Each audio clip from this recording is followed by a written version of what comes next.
ఈ జ్యోతిష్యం అనేది ప్రతి ఒక్కరికి కూడా నాకు ఈ నెల ఎలా ఉంటుంది, నాకు వ్యాపారం బాగుంటుందా, నాకు ఉద్యోగం బాగుంటుందా, నాకు వివాహం అవుతుందా, నేను రాజకీయాల్లో బాగుంటానా, నాకు సంతానం అవుతుందా,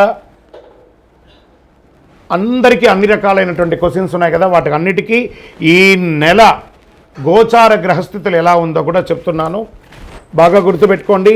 జాతకం పడుతున్న వర్షానికి ఒక గొడుగు మాత్రమే, కానీ జాతకం జీవితం కాదు. ఈ నెల గ్రహస్థితులు రవి జూలై 16 వరకు మిథునంలో ఉండి తర్వాత కర్కాటకంలోకి ప్రవేశిస్తున్నారు. కుజుడు జూలై 26 వరకు సింహంలో ఉండి తర్వాత కన్యా రాశిలో ప్రవేశిస్తున్నారు. బుధుడు ఈ నెలంతా కర్కాటక రాశిలో ఉంటున్నారు. గురుడు ఈ నెలంతా మిథున రాశిలో ఉంటున్నారు. శుక్రుడు జూలై 24 వరకు వృషభ రాశిలో ఉండి తర్వాత మిథున రాశిలోకి ప్రవేశిస్తారు. శని ఈ నెలంతా మీనరాశి, రాహు ఈ నెలంతా కుంభరాశిలో ఉంటారు, కేతువు ఈ నెలంతా సింహరాశిలో ఉంటారు. గోచార గ్రహస్థితులు బట్టి ఈ నెల రాశి ఫలితాలన్నీ ప్రిడిక్ట్ చేయడం జరుగుతుంది. మీ వ్యక్తిగత జాతకానికి ఇదొక 30 నుంచి 40% మాత్రమే వర్తిస్తుంది. మీ వ్యక్తిగత జాతకం మీ పరిసర ప్రాంతాల్లో ఉన్నటువంటి గురువుల్ని సంప్రదించి జాతకం చెప్పించుకోండి. లేదా మా ద్వారా చెప్పించుకోవాలనుకుంటున్నారా, కింద కనబడుతున్నటువంటి మా నెంబర్కి వాట్సప్ చెయ్యండి. జ్యోతిషాస్త్రరీత్యా ద్వాదశ రాశుల్లో 3వ రాశి అయినటువంటి మిథున రాశి మిత్రులారా, మీరు మృగశిరా నక్షత్రం 3, 4 పాదములు, ఆరుద్రా నక్షత్రం 1, 2, 3, 4 పాదములు, పునర్వసు నక్షత్రం 1, 2, 3 పాదాలకు జన్మించిన మీరు మిథున రాశి వారిగా పరిగణించబడుతున్నారు. ఈ నెల మీకు శుభాశుభ ఫలితాలు ఎలా ఉన్నాయంటే, మంచి అవకాశాలు ఒక 60%, చెడు అవకాశాలు ఒక 40% వరకు మిశ్రమంగా ఉందని కూడా చెప్పచ్చు. ఉద్యోగులు జీతభత్యాలు పెరిగే అవకాశాలు ఉన్నాయి. వేరే సంస్థలకు మారే అవకాశాలు ఉన్నాయి. ఐటీలో, ప్రైవేట్ రంగంలో ఉన్న వాళ్ళకి, గవర్నమెంట్లో ఉన్న వాళ్ళకి ప్రమోషన్ వచ్చే అవకాశాలు ఉన్నాయి. నిరుద్యోగులకు ఉద్యోగాలు, విదేశీయ కంపెనీలో ప్రయత్నం చేసేవారికి ఇదొక మంచి సమయం అని చెప్పచ్చు. జాగ్రత్తగా ఆఫర్ లెటర్స్ అంతా కూడా చదివి సంతకం పెట్టి అవకాశం పొందండి. వ్యాపారాలు అంచనాలకు మించి రాబడి ఉంటుంది. Get ready. మీ పాత స్టాక్ అంతా ఖర్చు అయిపోతుంది. అద్భుతంగా ఉంటారు. ఆర్థిక పరిస్థితి చాలా అద్భుతంగా ఉంటుంది. అదనపు ఆదాయపు ప్రయత్నాలన్నీ ఫలిస్తాయి. ఆకస్మిక ధనలాభానికి అవకాశాలు ఉన్నాయి. ఆశించిన పురోగతి మీరు కోరుకున్నది సమాజంలో ఉంటుంది. వ్యాపారవేత్తలు మంచి ఆదాయాన్ని పొంది అనుకున్న పనులను అనుకున్నట్టు పూర్తి చేస్తారు. ఈ constructions material, constructions, real estate వారికి ఇదొక మంచి సమయం కూడా చెప్పచ్చు.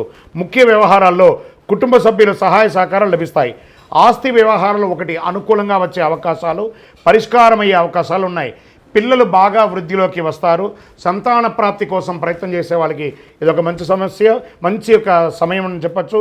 విద్యార్థులు ఘన విజయాలు సాధిస్తారు. మీరు కోరుకున్న స్కూల్ కానీ, యూనివర్సిటీ కానీ, విదేశీయ చదువు కానీ అన్నీ వస్తుంది. మీ హెచ్ఎన్వి వీసాకు ఎదురు చూస్తున్న వాళ్ళు, లేదా విదేశాలకి వీసాల కోసం ఎదురు చూస్తున్న వాళ్ళకంటే ఇద్దరికి ఇది మంచి సమయం అని కూడా చెప్పచ్చు. అసైన్మెంట్లు ఒకటి మీరు ఇచ్చి, మీకు ఇచ్చినటువంటి అసైన్మెంట్లో తనిఖీ చేసేటప్పుడు ఏమైనా తప్పులు లేకుండా ఒకసారికి 4 సార్లు చదివి అప్పుడు సబ్మిట్ చేయండి. ప్రేమ వ్యవహారాలు సానుకూలంగా ఉంటుంది. ఆరోగ్య సమస్యలు, కమ్యూనికేషన్ ఇబ్బందులు తలెత్తే అవకాశాలు చాలా ఉన్నాయి. జలుబు, తలనొప్పి, జ్వరం, అలర్జీ రావచ్చు. కొలెస్ట్రాల్ మరియు బీపీ, రక్తపోటు స్థాయిలో హెచ్చుతగ్గులు ఉండొచ్చు. జీర్ణ సమస్యలు కూడా తలెత్తే అవకాశాలు ఉన్నాయి. జాగ్రత్త పడండి ఆరోగ్యపరంగా. షేర్ మార్కెట్ చాలా బాగుంది, వెరీ గుడ్ అని చెప్పచ్చు. వ్యవసాయదారులకి చాలా బాగుంది. మీడియా రంగం వారికి, అందులోని ఇది పండగ సీజన్ కదా, చాలా అద్భుతమైనటువంటి అవకాశాలు మీడియా వారికి ఉంటుంది. సాఫ్ట్వేర్ రంగం వారికి కూడా బాగుంది. వివాహం కాని వారికి ఇది ఒక మంచి సమయం అండి. మంచి సంబంధాలు రాబోతున్నాయి. రాజకీయ నాయకులకి ఇది ఒక మంచి సమయం చెప్పచ్చు. ఈ నెల చంద్రాష్టమం 11/7/2025 నుండి 12:08 మధ్యాహ్నం నుండి 13/7/2025 6:53 సాయంత్రం వరకు చంద్రాష్టమం ఉంటుంది. ఈ 2.5 రోజులు చాలా జాగ్రత్తగా ఉండండి. సంతకాలు పెట్టేటప్పుడు, మాట్లాడేటప్పుడు, వాహనం నడిపేటప్పుడు జాగ్రత్త అని కూడా చెప్పడం జరుగుతుంది. ఈ నెల అనుకూలమైనటువంటి రోజులు ఏమేమి ఉన్నాయి? 1వ తారీఖు, 4, 6, 8, 10, 15 తారీఖుల్లో అనుకూలంగా ఉంటుంది. మరి అదృష్ట సంఖ్య ఏంటి అని అంటే 5వ తారీఖున, 6వ తారీఖున మీకు అదృష్ట సంఖ్య అని చెప్పచ్చు. ఈ నెల ఆరాధించవలసినటువంటి దైవం ఎవరు? మహాలక్ష్మి అమ్మవారు, వెంకటేశ్వర స్వామి వారిని ప్రార్థన చేసుకోండి. మరి పరిహారాలు ఏమైనా ఉన్నాయా అంటే విష్ణు సహస్రనామ పారాయణం, లక్ష్మీ అష్టకం, పఠించండి. శనివారాల్లో ఆంజనేయ స్వామి వారికి తులసీమాల వేసి నమస్కారం చేయండి. మహామృత్యుంజయ జపాన్ని వింటూ ఉండండి, చాలా గొప్పగా ఉంటారు. మీ యొక్క వయస్సు ఎంత ఉందో అన్ని దీపాలను మీ ఇంటి ఇలవేలుపు కులదైవం దేవాలయంలోపై వెలిగించండి ఒక్కసారి.